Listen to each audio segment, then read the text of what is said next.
Guys, pauwi na kami galing summer pero dumaan muna kami rito sa Shell. Bossing, papaitax daw yung kanyang expander dahil alam nyo na, basta expander walang auto lock. Tsaka yung mga features mga bossing. So eto, unlock na natin mga boss. Ayan, so bossing, bali na detail ko na kay bossing yung mga gagawin natin. Auto lock, pati yung yung ilaw sa likod pag nag-unlock ka, ilaw, pati sa harap. Reverse beeping sound. Naka na ba to sir? Kilometer per liter, hindi pa? Yun nga pala. Sasabay ko na yun sir. Sige, dito na yun. Tapos meron pa sir, pagka pinatay mo yung ignition switch, mag-unlock lahat ng pinto. Pag pinatayan lang. Wag na yun. Wag na yun. Unsafe yun. Yung iba, ang gusto nila pag nilagay sa park, nag-unlock. Yun ang para sa akin, hindi yun ang unsafe para sa akin. Unsafe yun. Pero yung pag pinatay, wag na rin. Okay lang yun, kahit wag na. Okay, sige sir. Sabay ko na sir yung scanning dahil free naman yung scanning natin. Gano ako sa safety, kaya talagang pinilit kita. First time na na-experience ko yan sir, dun din nung nagkaroon ako ng expander. Sabi ko, bakit nakarating na ako ng malayo, hindi ko ba nailak? Lagi ko nakakalimutan, kahit ako nakakalimutan ko. Totoo sir. Kaya nung na-experience ko yun, inaral ko. Ayun, sa mataong lugar ka, at may mga malilikot pa. Lalo na sa sir, Maynila. R10. Hindi mo ako nadaan, pero napunta kami Tondo at saka Binondo eh. Ikado. Sabi ko, wala. Dadalawin na nga namin kayo sa Quezon City kasi hindi kami nakakapasyal doon. Eh nung nagpunta sa Samar, sabi ko, makakadaan ka dito, papatira ko. Sa dito sa loob, para hindi tayo nababasa. Sige. Sarado ko rin. Tana. Yeah.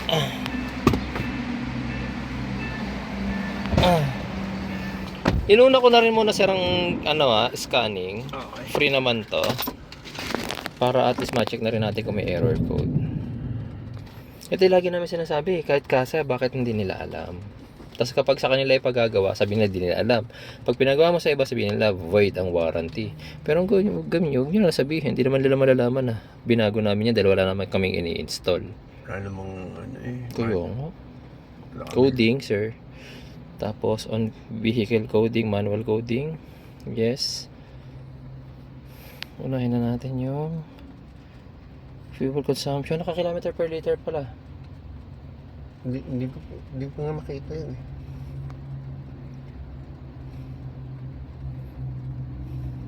Reverse alarm, naka not available. Available natin.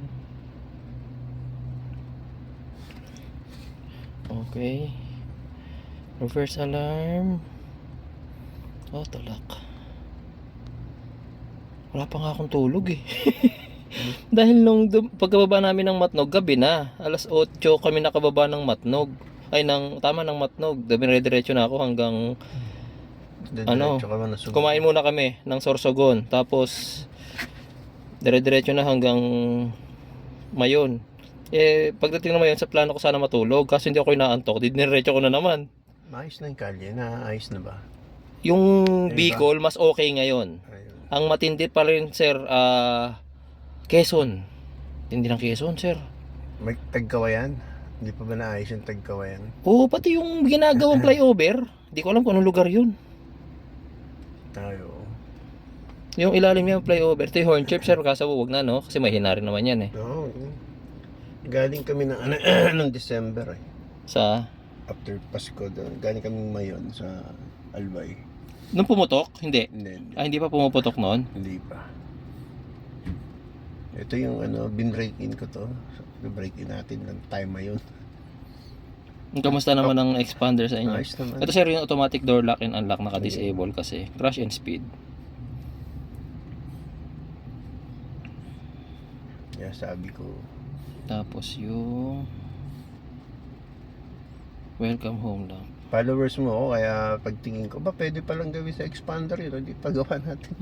May nagpagawa rin sa akin ito sa Tacloban. Sabi niya, sir, saan ka pupunta? Pupunta ako ng yung MacArthur. O sige sir, punta ako doon. Doon, pagpunta doon, na rin. Sabi ko, Sumabay na. O di sige, tanggapin na kita. Sasandali lang eh. Sideline ko na rin to. Sabi ko nga eh. Ito, pauwi ka na. Diba sabi mo, baka gabi ka. Kung gabi, di problema eh. Kaya tinanong kita kanina. Kung kung nagpahinga ako sir, gabi na. Gabi ka na.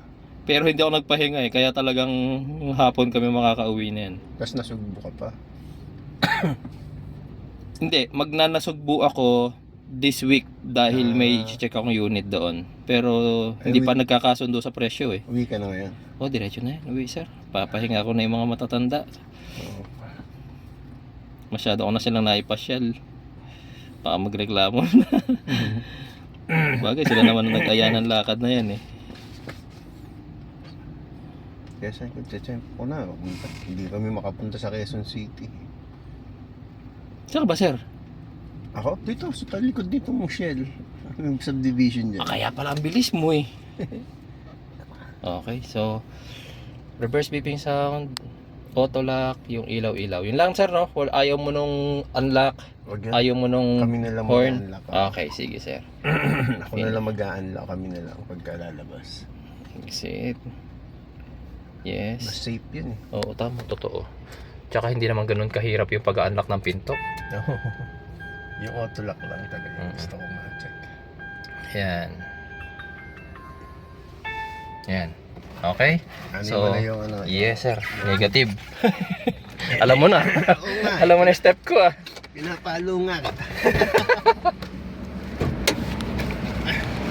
Ayan. Hindi ako ng second na tatawagin din dito. Kaso, nagustuhan ng anak ko pa. Ano yun? Ay, wala. Pero ito na huling batch ng expander dahil pinalitan ng Ayun. pangalan nito, Destinator, di ba? Ay, mas malaki yun eh. Tsaka naka-turbo yun, Oo, para siyang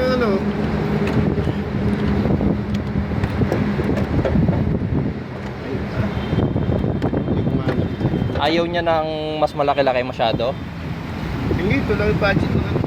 Magkano na brand nyo nito? 1.3. 1.3. GLS ano?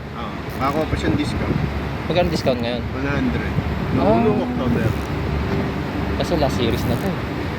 Hindi ko rin alam. Basta sabi lang sa akin. Mas gusto niya daw kasi para pito. Oo. Babae ba? Lalaki? Lalaki. Ang inaano niya yung Kia na isa. Yung Sonet. Wag yun. Ha? Yun niya, yun pinag-isipan niya yun. Tapos yung Belus. Hey sir. Ah.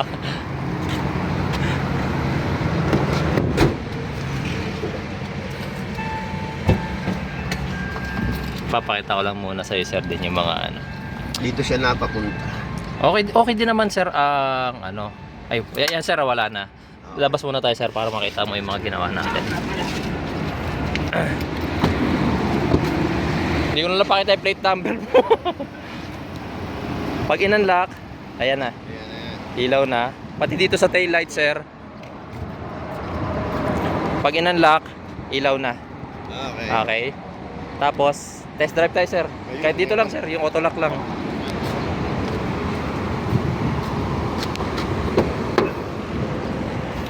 Yan. Biyahe yung anak ko. Siya yung anak ko eh. Sabi ko, iwanan mo yan ngayon. Saan po ito dapat? Sir, ilagay mo nga muna sa reverse. Marinig natin. Kasi yung anak ko. Narinig mo sir? Oh, yun. Ang ganda ng tunog, di ba? Oo nga. Hindi siya yung tunog na truck na pit, pit. Oo nga. Kaya nga sabi siya, lagyan natin, sayang eh. Yan, drive ka na. Tapos naka-unlock ka naman sir, Sige. Yung na-unlock. Dito lang yan sir, makaka-reach ka na niyang 17 kph. 17 to, no? Oo sir. Sabi ko nga, pagkakataon ko na nasa summer ka. Yan, siya bibilisan niya sir. Ay, mayroon na po park. 17 or 18 siguro. Oh, yun, ayos na. Talagang purpose ko. Solve na. Oo. Okay. Kasi Sige nga, sir. ayaw ko yung No? Nakaka-stress yung nalako ba yung pinto? Tapos biglang maaagawan ka na lang ng Yung gamit. anak ko ang nagsasabi.